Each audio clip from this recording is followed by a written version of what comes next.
لە 20 ساڵی ڕابردوودا هونەرمەندە خۆبەخشەکان شەقامەکانی برێسبەریان گۆڕیەوە بۆ پێشانگایەکی هونەری ڕەنگاڵە.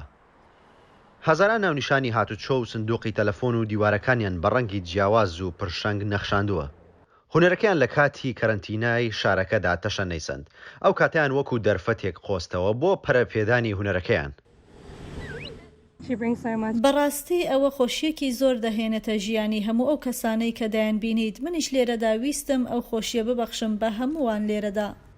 نزیکەی 17 سندوقی زەبڵ کە وێنەی شارەکەیان ناشرین کردبوو.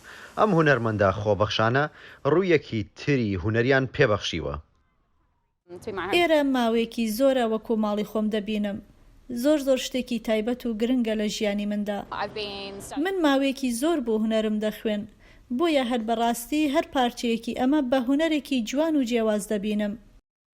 ئەم چالاکیە هەموو تەمەنە جیاوازەکانی لە خۆیدا کۆ کردوتەوە و بووە بە پاڵنەرێک بۆ هونەرمەندانی شوێنەکانی تر وەکو لەندەن کە هەمان کار دووبارە بکەنەوە. کۆپیکردن باشترین شێوازی پیاهەڵکێشانە، لەوانەیە چیتر تایبەت نەبێ، بەڵام ئێمە هێشتا دڵخۆشین. زیاتر لە 5,000 هونەرمەند لەم کارەدا بەشدارن و پرۆژەکە بەردەوامە لە گەورەبوون و تەشە نەسەندن. دەیانەوێت لە کۆتایی ئەم ساڵدا نزیکەی 6 شەقامی تر بەم شێوەیە ڕەنگ بکەن.